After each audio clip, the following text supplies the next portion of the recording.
Hello and welcome to the first review of this channel, essentially. For those of you who are new, hi, my name is Shirada Sky. You can call me Ryan. Anything goes under the sun. Take your pick. Brief introduction, though. The reason why I wanted to do something like this is because I have hundreds of these books, not specifically the book we're talking about today, but romance novels that I read and then do nothing with. And so I figured, with my extensive collection, I would say well over 200, I've read some good ones and I've read some bad ones. So I figured I haven't seen anyone doing this on YouTube or anywhere else. So I thought, why not start it up and see how it goes? Um, I know you could probably read the reviews from like Amazon or Goodreads and stuff like that, but uh, I don't. Not really. I really just read the description, if there is one, on any of those sites, and then just kind of go from there. So I figured we'll see how this goes. Might as well give it a shot and start off with the book I just finished, I would say, about a week ago. I started this, I would say, probably a month ago. I read the first chapter, life got in the way, and then so I reread the first chapter and then finished the book, I would say, like I said, probably about 2 weeks ago, now that I'm thinking about the calendar and where we're at in the month. But the book today that we're going to be talking about is the first book in the Dragon Firefighters Book 1, Daddy from Flames, and Prague's Shifter Romance by Ash Moon. So this is my first time reading anything from Ash Moon, or even reading this series. I haven't read anything that they've written before. I don't even know if I own anything that they've written before. To be quite honest, I am trying to recall all the books that I have, and I have about, like I said, about 50 or so in front of me. None of them are it, or any of them are written by Ash Moon. So yeah, let's just start and go from there. So this is a PowerPoint presentation, if you will, so bear with me. I have no idea what I'm doing, and I'm not a video editor, so we'll see how this goes as I say that phrase over and over and over. Without any further ado, though, we're going to talk about the story review, an overview of the story. There are going to be some spoilers ahead in terms of plot and characters and stuff like that. So if that's something you don't really want to, care for, skip further ahead. I may put a timestamp in if I can think about it, or if I remember to do it. We'll see how this is going to pan out on YouTube, if I can do stuff like that. I know I can, but my brain is short-term memory, so we'll see. So if you don't want spoilers, I would just suggest, skipping. But we'll be talking loosely about the overall premise of the story. I won't go into the mystery aspect too much. It's not a full murder mystery, if you will, but there is a little bit of a mystery in this, and I won't necessarily reveal the ending per se, but I will go through majority of the characters, the overall, climax, the contentious points of the plot between the characters, stuff like that. So without further ado, let's dive in. So the story overview is we are in a world where shifters exist, alpha omega dynamics, if you will, which is a trope that I do enjoy. But we're kind of thrust in the very, very beginning with an introduction, prologue from the Dragon Daddy himself, Altair, and just kind of goes over some of the dragons in the very beginning, both himself and his two flight mates, which we'll cover on later. But Delos and Raynor are the other two in his flight. They act as the unofficial but official firefighters for this small fictional fantasy town. The next chapter, we kind of switch POVs, which is common in some of these kind of books, switching POVs every chapter, which I don't mind it if it's done well, which we'll get into. But Grayson, the Omega in this one, and the reason I think this is an Mpreg book labeled as such, is he's pregnant in the beginning.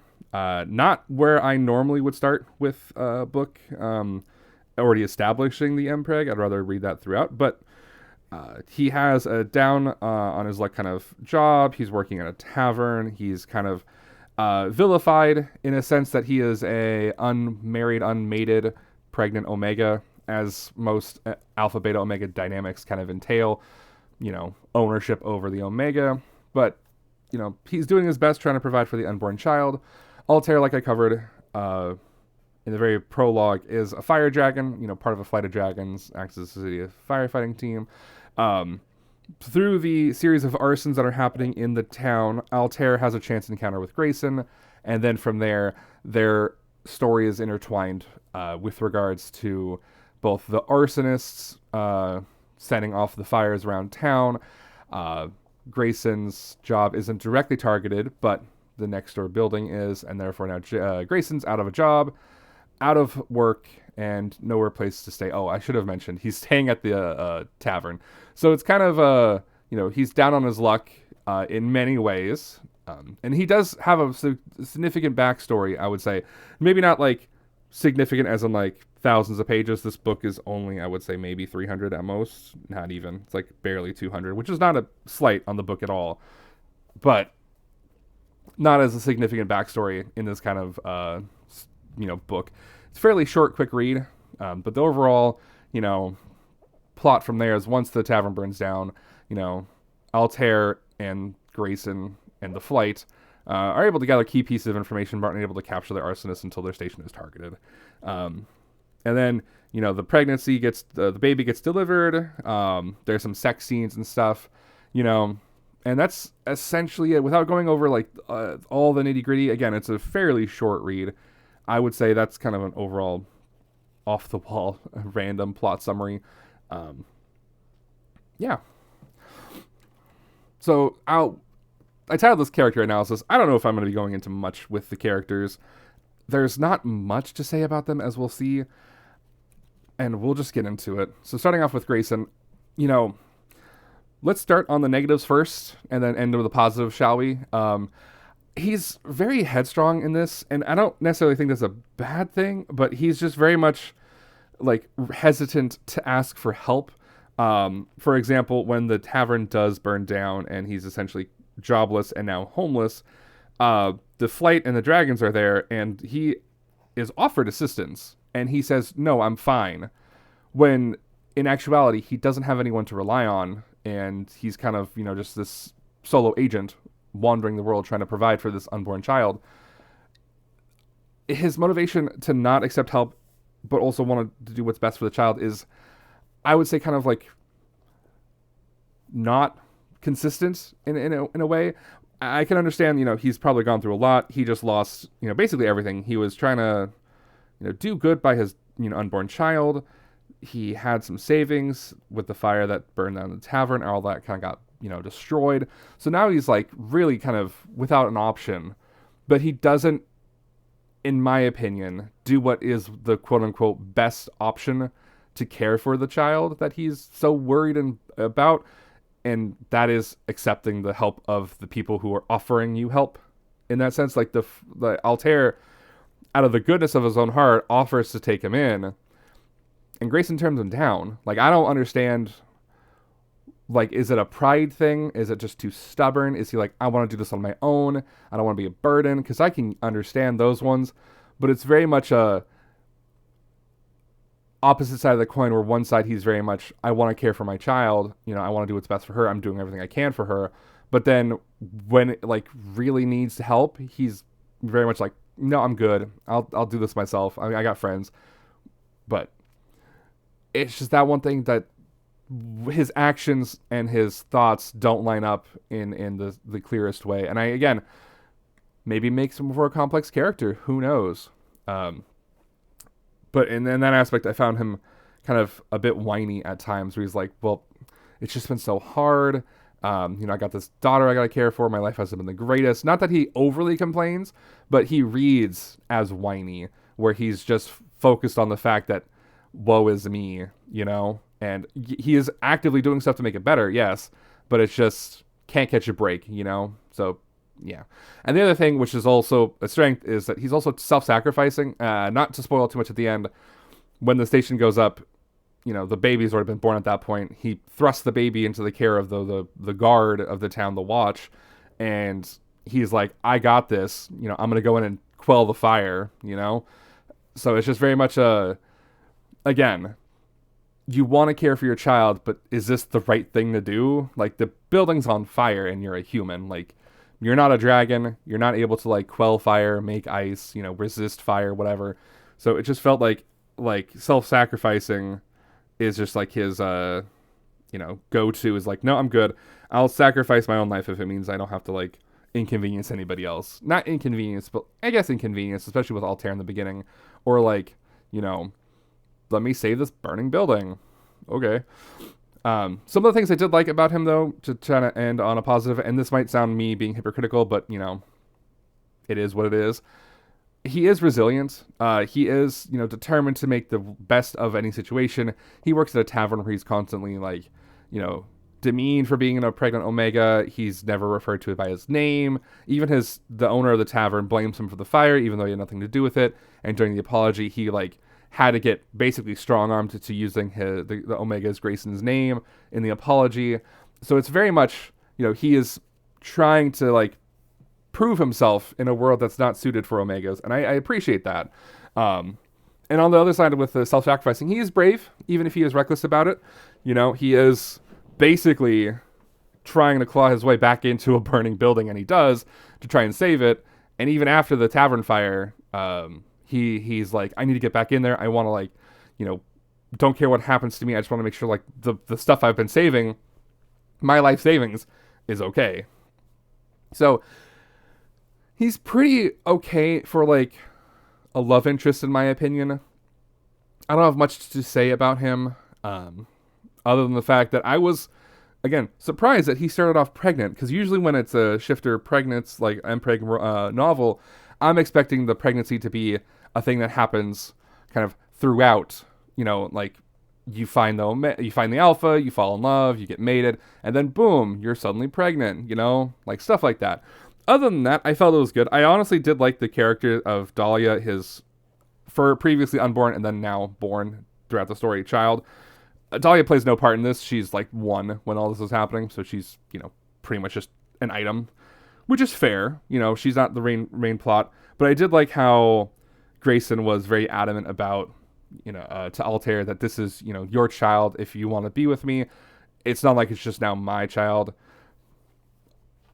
But on the flip side, he's also like, this is my responsibility. I can't ask you guys to care for him. So it's definitely, I would say, his naivete of not understanding how flights work.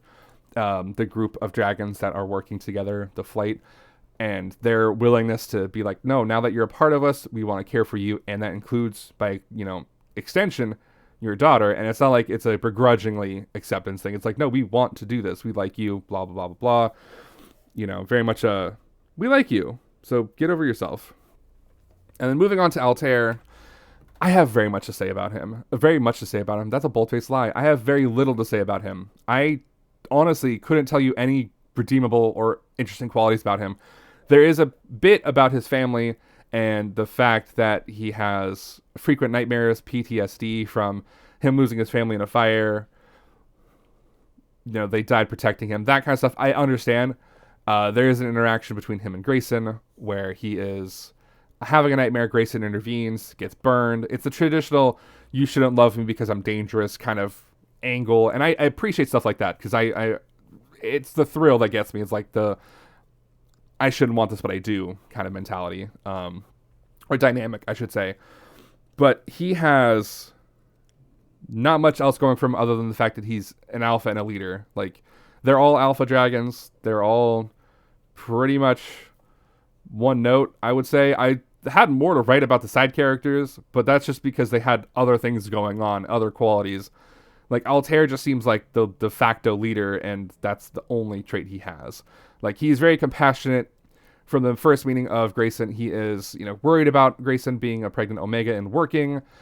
Even throughout the story, when Grayson is moved into the station and is caring for the station, as in just like cleaning it, very much like Howl's Moving Castle, Altair is like, you shouldn't be doing so much, you should be taking breaks, blah, blah, blah, blah, blah, you don't need to do this in one day. Very much like worried and concerned that Grayson is doing too much and maybe putting too much stress on his body while being, 6 to 8, 9 months pregnant.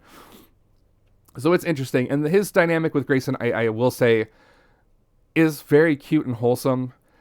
Grayson is very much a, aficionado of dragons. He's very, wide-eyed, starry-eyed over the fact that there's dragons, especially with flying.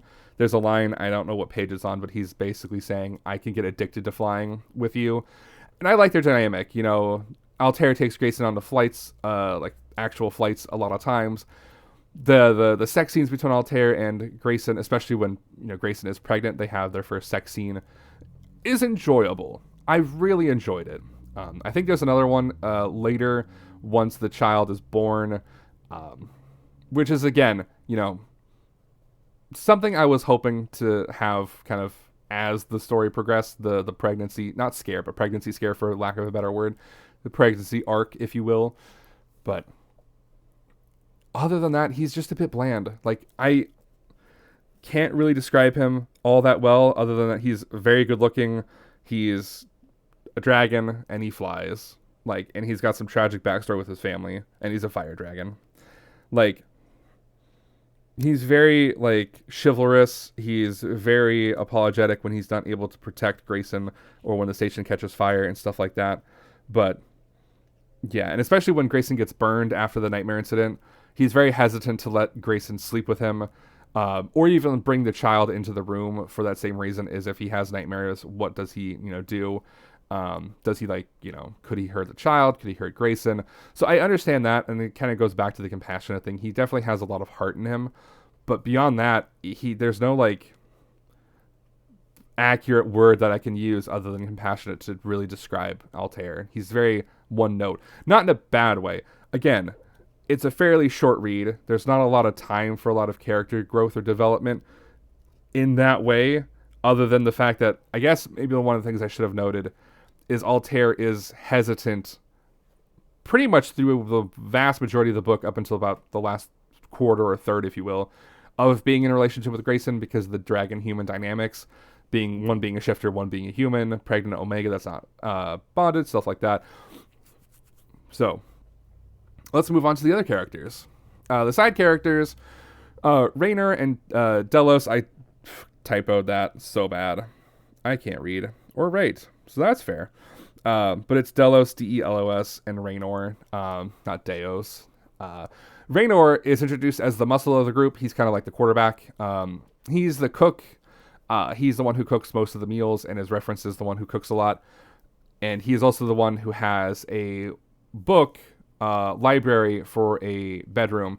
Wall-to-wall books, wall-to-wall scrolls, to the point where Grayson comments, how could a brute like him even fit in a room like that?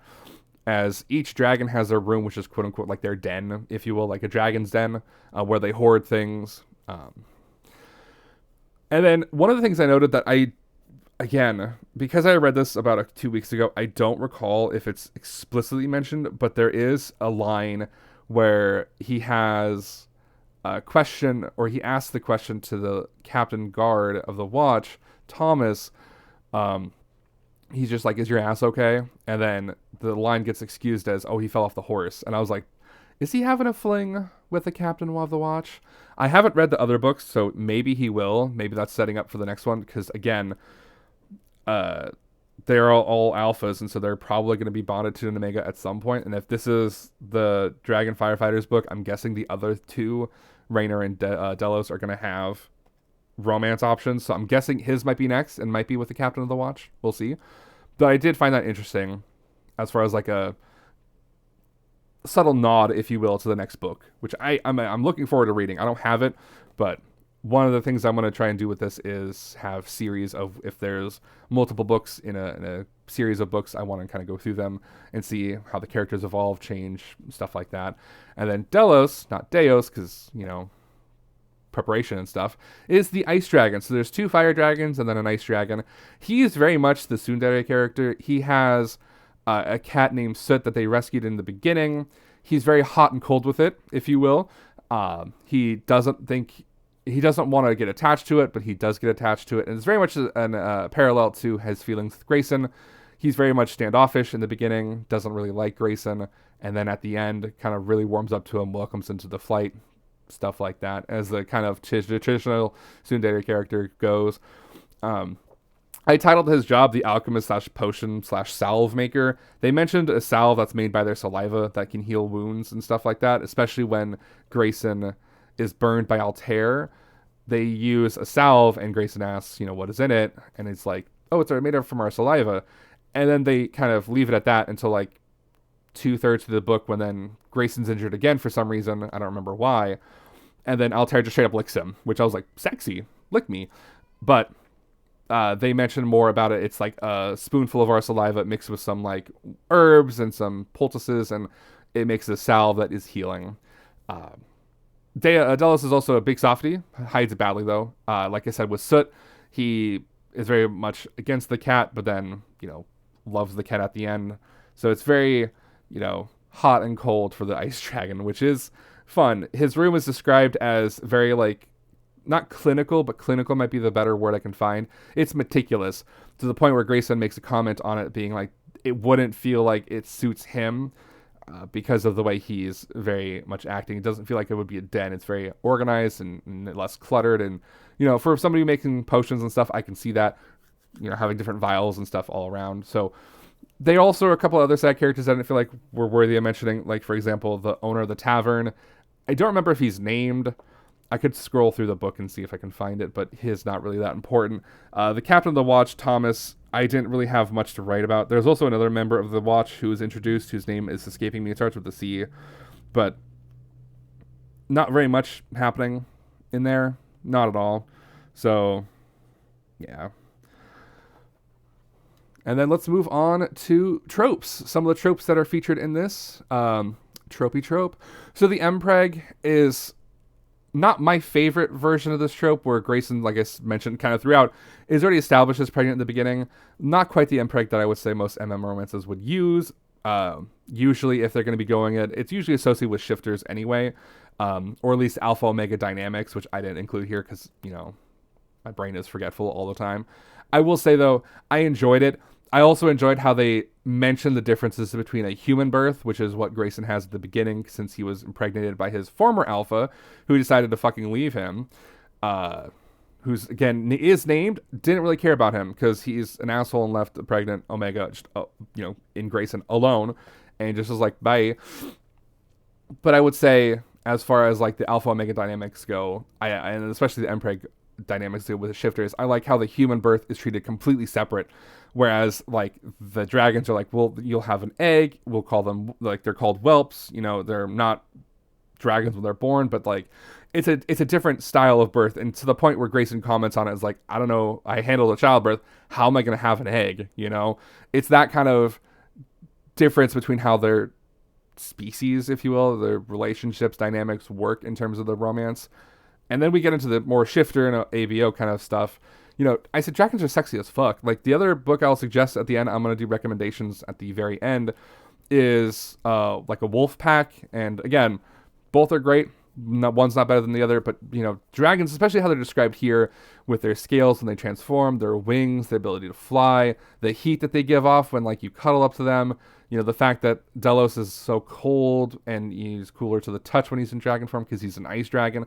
Stuff like that I appreciate, because having the elemental types, at least fire and ice so far, I don't know if there's going to be more later, is interesting, and they, like I said, they have babies and eggs. Like, what an interesting idea of taking how, other reptilians would have babies, like snakes and stuff like that. They get born in eggs, and then translating that to dragons. So I'm very excited where the book's going based on these two tropes so far. I haven't looked into the other ones, what the other tropes are for the other ones, but the ABO, I would say, is fairly standard of the mill, run of the mill. The alphas are not presented as like rough domineering tops that are uncaring for their omegas, if you will. I don't think there's any betas in this either. Not that I can recall reading of, I should say. There might have been. But at least the alphas so far are in name, I would say primarily in name only. They have the role and responsibility of caring for the omega, but as we see with Grayson in the beginning, you can just walk away and have like no repercussions, and the omega is kind of just fucked at the end. But I would agree that like this is very, very light ABO dynamics if this is your first alpha omega romance, if you will. They use some typical words like mate. I don't know if it's bond mark, but they do mention about bonding, especially when Grayson is burned by Altair when he has the nightmare. It's commented on that this is like basically, what a bond mark would be, if you will. Maybe not to that extent where it was like an accident overnight during a nightmare and like a reactionary burn, but stuff like that happens in terms of most ABO romance. Bond marks, soul marks, however they're going to be called. The alpha is usually the one in charge. Grayson, for what he is as an Omega, holds his own. He's quick and cunning in some ways when he outsmarts some of the more sleazy bar patrons in the beginning by, pinning them against each other when the one was trying to get too handsy with him, and slips out of it, and the one guy gropes the other guy. It's stuff like that I find, as far as traditional, like, all the Alpha Omega romances that I've read, the Omega is very demure, submissive, quiet. There are some times, and I can think of a couple off the top of my head, where the Omega is quite bucking the odds against the trend, not as demure, submissive, quiet as they ought to be in that society, if you will. Not that they should be. So I did enjoy this for the dynamics that it brought in terms of the tropes. Both the MPreg was interesting, especially the differences. The shifter romance, I'm a slut for a good shifter romance. And then the ABO, very, very light ABO, but overall, not bad. Not bad. I think this rankings are next. Yeah. So as far as the ranking goes, this is kind of where this might change a lot. This whole format might change a lot as well. But overall, we're going to go through plot, ranking them, characters as a whole, as a group. If there's a star character and a not-so-star character, we'll average it out. Writing style, spicy scenes, because I don't want this to get demonetized on YouTube. And then just overall, what I would rank this. I don't have a Goodreads account yet. I may at some point. I don't have time to write like essay-long reviews, which is why I'm doing it this way. So overall for plot, I'll give it like 3.5 stars. 2.5 stars. I can read and count stars, Ryan.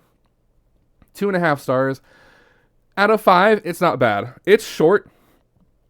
The mystery aspect, if you can call it that, is interesting. Doesn't really play much into the story. It's very slice of life, which is normally something I do enjoy a lot of, is slice of life. But this is, again, a new author for me, so I'm not going to say anything too disparaging about their writing style, which is one I'm going to be judging here in a minute. But the story-wise, it's fine. Oh, her name is Castile. I found it as I'm flipping through pages. Castell. But plot-wise, it's basically a meet cute at a bar that then turns into one of them having their life basically on the line, and then they get saved, and then they get saved again, and then they get saved for a third time. So it's kind of repetitive in that sense, in terms of the plot, how many times Grayson does get saved. Once from the burning bar, once from being homeless, once from the burning station. So it's kind of repetitive how often he finds himself just in these situations. And not much really happens. Like, not much really goes on here. I mean, yeah, there's the pregnancy, the mystery about who's doing the arsonist, who's the arsonist and stuff like that. It's fine. It's fine. It's an enjoyable read. If you like these kind of tropes and if you like these kind of romances, give it a whirl. I think you'll enjoy it. As far as the characters, I'll rank this a little bit higher. I'll give it 3.5 stars. Like I said, they're kind of one note, but because I found this, it's so short that they didn't seem boring by the end of it. I wasn't bored by the end of this with the characters and how they were handling things. Some of it was a little bit, why are you doing this? Like, when you're so gung-ho about, caring for your unborn child, Grayson, why are you all of a sudden, like, just saying, like, no, I don't want to come stay with you guys. I know I don't know anything about you, other than the fact that you're firefighters and dragons. I'll take my chances out in the town. It's a port town. It's going to get cold. I'll be fine, right? No. So it's very much a issue that I had is if they had better, like, this is why I'm doing it. Like, if Grayson had just said, yeah, I'll stay with you for a while, and then was very, like, I don't know, like, hesitant, afraid of stepping on toes, very much like, I don't know if I belong here, that kind of stuff, like, very, I don't know if I'm doing the right thing, hesitant, and maybe questioning, like, did I make the right choice by staying with these dragons, stuff like that, versus, I'll take my chances out in the streets. I know I don't have anywhere to go, I'll take my chances out in the streets, And then moving into writing style, I would give it a solid 4 stars. A solid 4 stars. I think the writing style, I will cover a book at some point where I just gave up on it because I couldn't deal with the writing style. I think I might have like skimmed it to the point where I was like just breezing through pages, just like maybe reading the dialogue, and that was it, because it was just bad writing style, and I have no problem saying that. But this one by Ash Moon, I would say 4 out of 5. 4 out of 5 stars. It was enjoyable. It wasn't overly flowy in terms of descriptions, but I was still able to understand what was going on. I appreciated how she described the shifting aspects when they're doing it. You know, the scales pop out, the wings do this, this kind of happens, but it wasn't necessarily like overly descriptive. But kind of following from that is the spicy scenes. I would say 3.5 stars. From what I can remember and from what I can recall from just reading it about a week ago, 2 weeks ago, the one sex scene between Grayson and Altair in the like when Grayson was pregnant was pretty solid, because they had a lot of questions of, is this safe for the baby? Do you shoot fire? You know, it was kind of cute and quirky and stuff like that. The later one, when you know, Dahlia, the baby, is born, is also good. It was fairly short. Again, you're trying to squeeze it in when the child's kind of awake, if you will, or napping, if you will. So it was enjoyable. Not as descriptive and not as erotic as I would say most books are. There are some that are basically just pure, you know, smut, which is more my taste, but this one was also good. So overall, I think I'd give this a solid 3.5 stars. I think for the most part, the story and plot are good. I think the writing style is what's saving this a lot of it.